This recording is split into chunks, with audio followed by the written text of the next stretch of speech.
السلام علیکم ګرانو زده کوونکو، هیله لرم چې جوړ او روغ به یاست او درسونه مو تر دې مهاله ښه په خیر سره را رسولي. موږ او تاسې د اتم ټولګي د فیزیک د مضمون دویم څپرکي ته را رسېدلي یو. په تیر څپرکي کې موږ او تاسې پر تودوخه بحث وکړئ او د تودوخې په درجه مو بحث وکړئ او موږ او تاسې پر دې باندې بحث وکړئ چې څنګه تودوخه د مادې حالتونه تغیروي.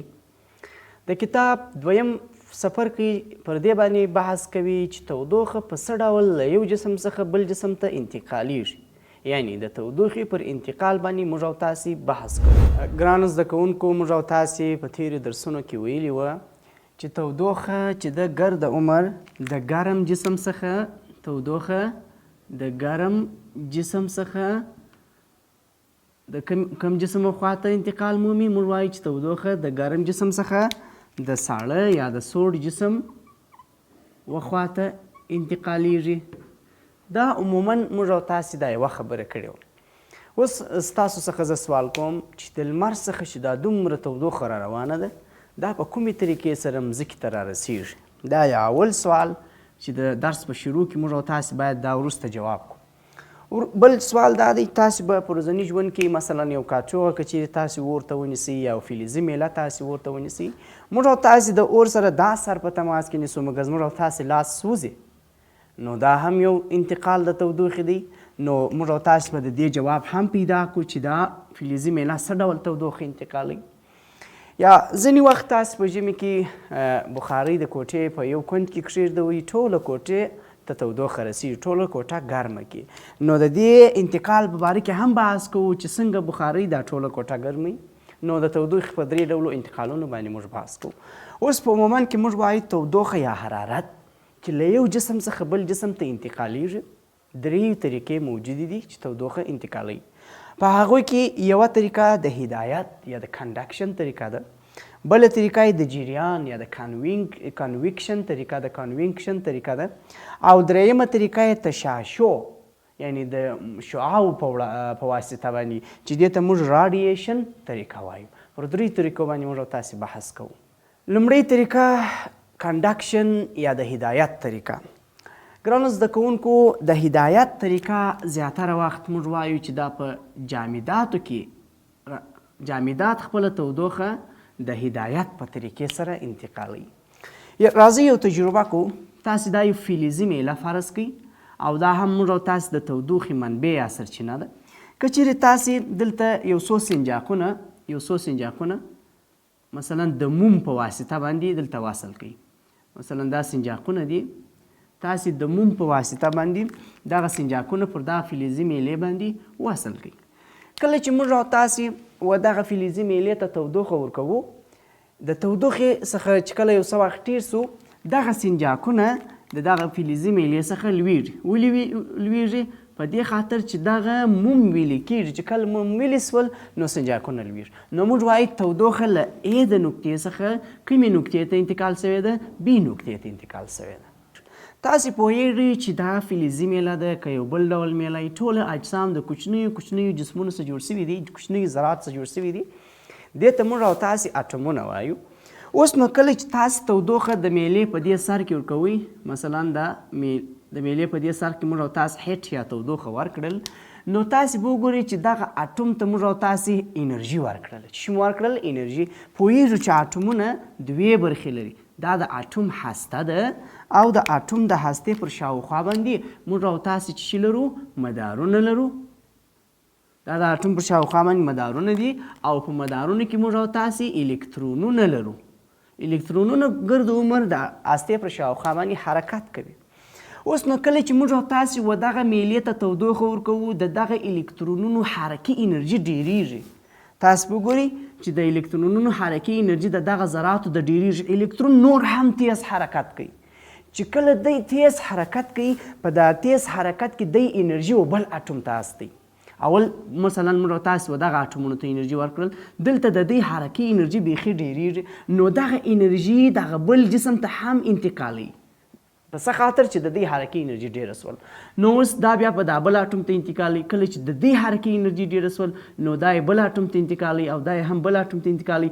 په ترتیب سره د دې حرکي انرژي ډېرېږي نو دې اټوم ته انتقالي. همداسې نو ځه تر پایه پورې د فلزي میلې تودوخه انتقالېږي. دغه طریقې ته چې موږ او تاسې اوس د دې یادونه وکړل دې ته موږ او تاسې کنډکشن طریقه وایو یا د هدایت طریقه وایو. د هدایت په طریقه کې اټومونه پر خپل ځای باندې ولاړ وي. یعنی د اټومونو یا د جسم ذرات حرکت نه کوي، فقط د دې حرکي انرژي ډېرېږي، ذرات ولاړې مګر انرژي د دې اټوم څخه دې اټوم ته راځي، داسې په ترتیب سره انرژي داسې مخ ته ځي. نو دغه طریقې ته موږ او تاسې د هدایت طریقه وایو. ګرانو زده کوونکو که چیرې موږ او تاسې یو تجربه وکړو، مثلا موږ راځو 2 میلې دي، دا یوه میله ده او دا هم بله میله ده.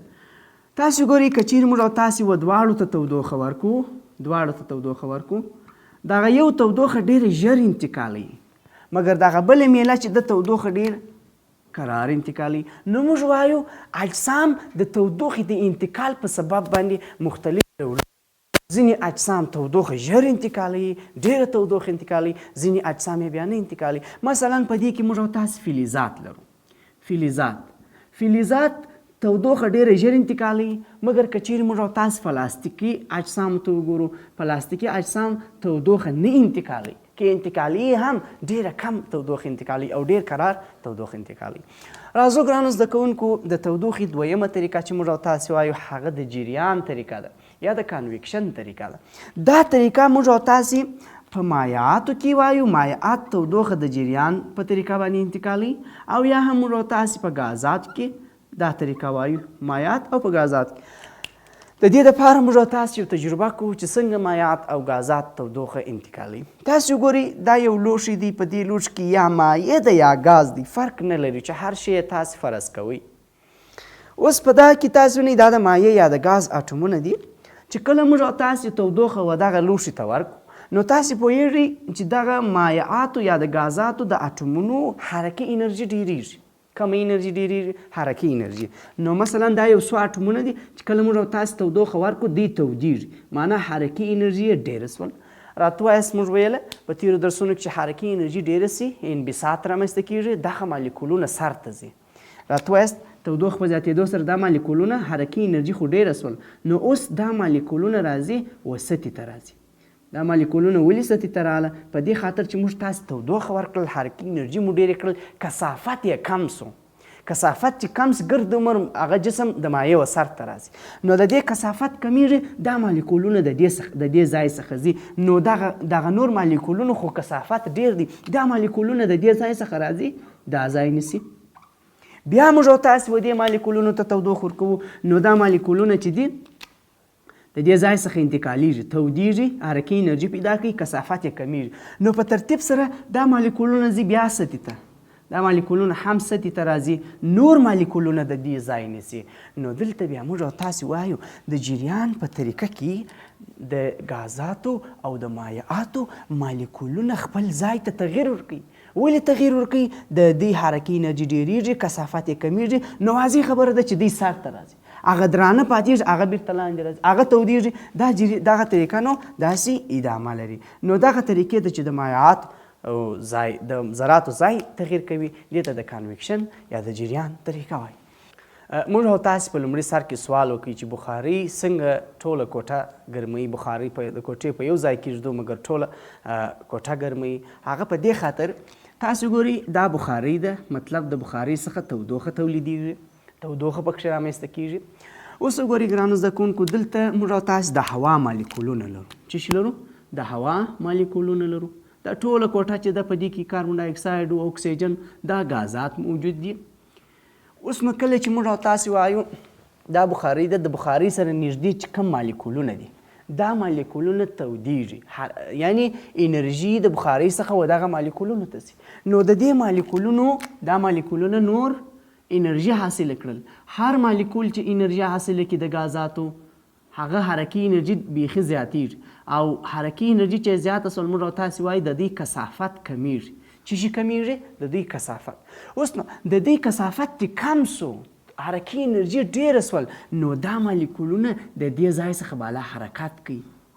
کله چې دا مالیکولونه د دې ځای څخه حرکت وکړي دا مالیکولونه د کوټې دا بغل ته راځي دا سایډ ته راځي نو د دې مالیکولونو ځای چې دی نور مالیکولونه نیسي دا مالیکولونه راځي د دې مالیکولو ځای نیسي وروسته بیا دا مالیکولونه بیا ګرمیږي حرکي انرژي یې ډیریږي نو د دا مالیکولونو ځای بیرته راځي مثلا دې نقطې ته دا مالیکولونه هم ګرم سول دې نقطې ته راغله دا مالیکولونه پاته سول نو دغه پروسه داسې جریان لري نو کله چې یو بخاري یو کوټه ګرموي هغه کې موږ او تاسو وایي د کنویکشن طریقه د یا د جریان په طریقې سره دا رامنځته کیږي ګرانو زده کوونکو دویمه طریقه مو وویل اوس راځو درېیمې طریقې ته موږ په اول سر کې بل سوال هم کړي وو چې د لمر څخه ومځکې ته د لمر څخه ومځکې ته دا انرژي په څه ډول سره انتقالیږي نو موږ که چیرې لمر وګورو د لمر څخه وروسته موږ او تاسو دلته خلا لرو خلا د خلا څخه وروسته بیا موږ دلته هوا لرو